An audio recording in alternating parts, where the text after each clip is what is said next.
Book of the Dead, Magic and Theology, Gods, Spirits, Demons of the Book of the Dead. Nut and the Female Divine Protection of the Deceased. The cosmogonic associations of the primordial gods also influenced their representation and mention in the Book of the Dead. Being the goddess of the sky, Nut is depicted as mother of the deceased, embracing him in a celestial netherworld and protecting him during the journey while ascending to the sky. In spell 136a, it is said that the deceased sails on the boat to Nut.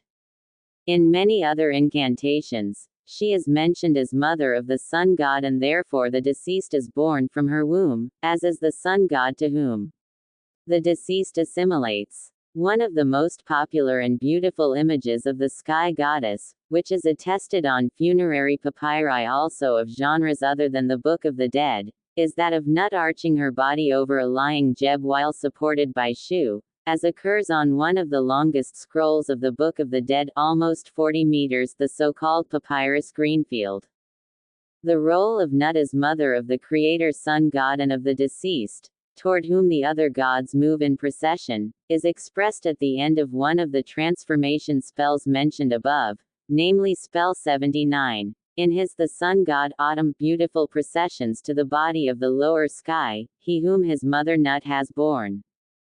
When allusions to the myth of the rebellion of mankind against the old sun god are made, as in spell 175, mankind is called the children of Nut. The title of spell 59, which is particularly widespread in papyri of the late period and Ptolemaic period, is spell for breathing air and having power over water. Its vignette depicts the sycamore of Nut, which is also invoked in the text as grantor of water and air to the deceased. The theme of the tree goddess is very popular in the Book of the Dead, and not only connected to Nut, female goddesses such as Isis, Hathor, and the goddess of the West, among others, are depicted in connection with a tree. The aforementioned spells 175 and 59 have no earlier sources, but they do occur in temple rituals as well. Spell 79, and many others where Nut and the gods of the Aeneid are mentioned, are newer versions of older texts for the protection of the deceased king. Such spells derived from the pyramid texts of the Old Kingdom, or were re-editions of the so-called coffin texts employed in the Middle Kingdom, mainly on coffins of the elite and officials close to the king. The role of these primordial gods toward the deceased does not seem to have changed much. The main difference is that now not only the king, or a restricted elite such as for the coffin texts, but a larger number of private individuals, mostly members of priestly families and scribes working in the temples, could aim at gaining their favor in the netherworld and even to being assimilated to them by possessing a funerary papyrus of the Book of the Dead. A very popular spell, employed in papyri from the 18th dynasty to the Ptolemaic period and where the gods of the Aeneid occur all together, is spell 134, for glorifying an AKH spirit. It includes instructions on how to draw an image of these deities in the solar boat in a bowl. The vignette of this spell represents indeed a number of deities, mostly those of the Aeneid, in a boat, and the same image can be found also on pottery bowls used for temple offerings. The theme of the solar boat and the deceased traveling in it with the gods is a central motif in texts and vignettes of the Book of the Dead. In the same papyrus, more vignettes of the solar boat can be found in a row where the primordial gods of the myth are the followers of Re.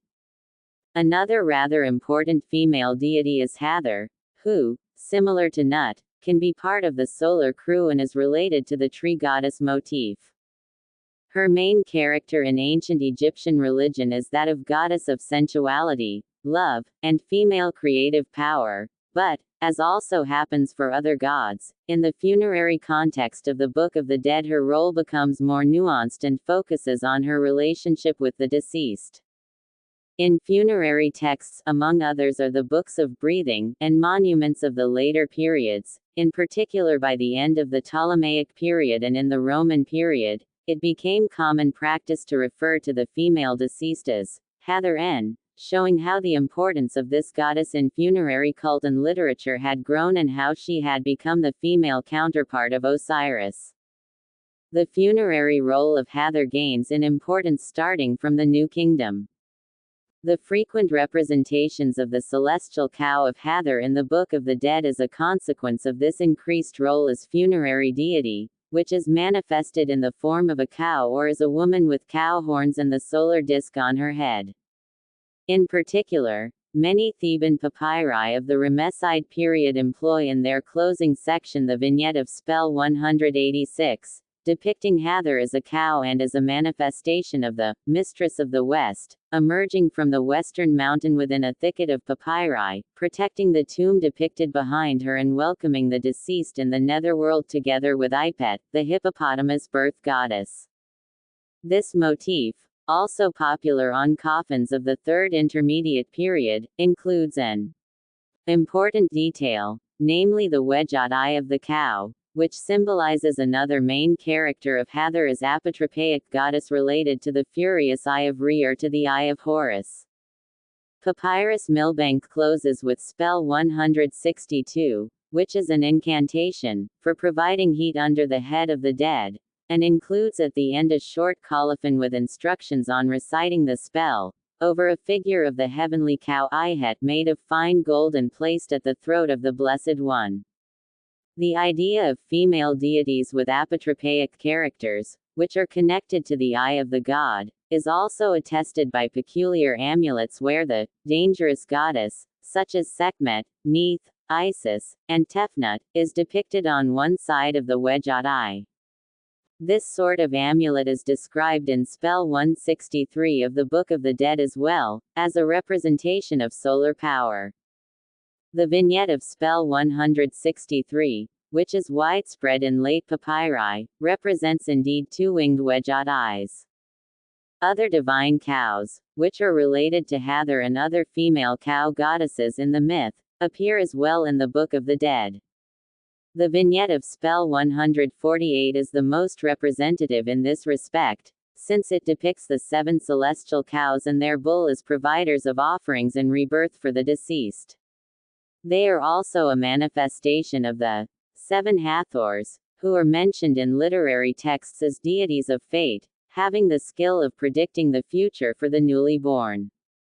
A heavenly cow with sun disk and Hathor plumes is also depicted in the final vignette of Papyrus Milbank. Book of the Dead.